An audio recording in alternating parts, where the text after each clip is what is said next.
মাছের ডিম খেতে নাকি একদমই ভালো লাগে না।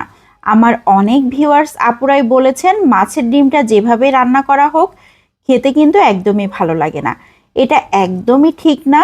মাছের ডিমটা এভাবে একবার ভাজি করে দেখেন, কি পরিমাণে যে মজার হয়, একবার খেলে বারবার খেতে ইচ্ছে করবে। এখানে আমি বোয়াল মাছের ডিম নিয়ে নিয়েছি, তবে যে কোনো মাছের ডিম নিলেই হবে। আমার হাতের কাছে বোয়াল মাছের ডিম ছিল, সেটা দিয়ে আমি আজকে করে দেখাচ্ছি। মাছের ডিমটাকে প্রথমে পরিষ্কার করে খুব ভালো করে ম্যাশ করে নিলাম। এইভাবে ম্যাশ করে নিলে সব থেকে ভালো হবে।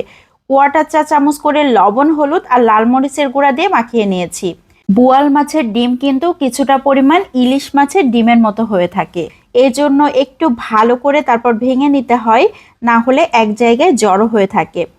চুলাতে আরও একটা প্যান বসিয়ে 3 টেবিল চামচের মতো সয়াবিন তেল দিয়ে দিয়েছি। 1/4 চা চামচের মতো গোটা জিরা দিয়ে দিয়েছিলাম। জিরাটা যখন ফুটতে শুরু হয়েছে তখন 1 কাপ পেঁয়াজ কুচি, 7-8টার মতো কাঁচামরিচ ফালি করে দিয়েছি।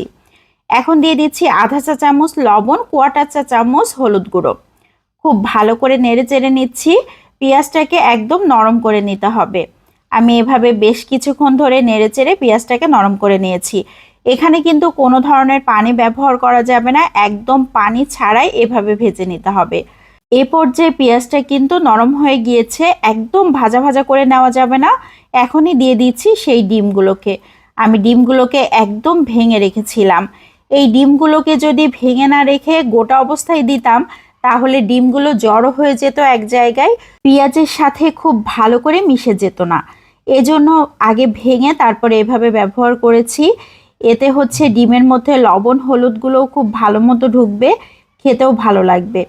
এখন শুধুমাত্র এভাবে নাড়াচাড়া করতে হবে, অনবরত নাড়াচাড়া কিন্তু বন্ধ করা যাবে না, তাহলে ডিমগুলো জড়ো জড়ো হয়ে যাবে, একটা জায়গায় দলা পেকে যাবে। ডিমগুলো কিন্তু এ পর্যায়ে অনেকটাই ঝুরঝুরে হয়ে গিয়েছে।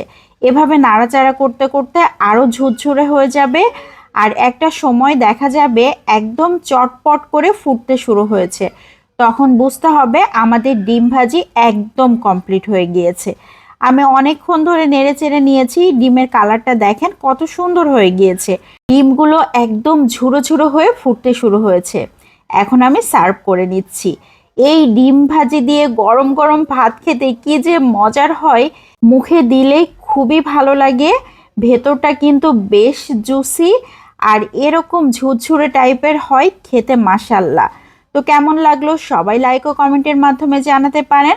ভালো লাগলে বেশি বেশি করে শেয়ার করে দিবেন, তাহলে অনেকেই দেখার সুযোগ পাবে। তবে এই ডিম ভাজিটা যে কোনো মাছের ডিম দিয়েই করা যাবে। আজকের মতো এখান থেকেই বিদায় নিচ্ছি। আসসালামু আলাইকুম।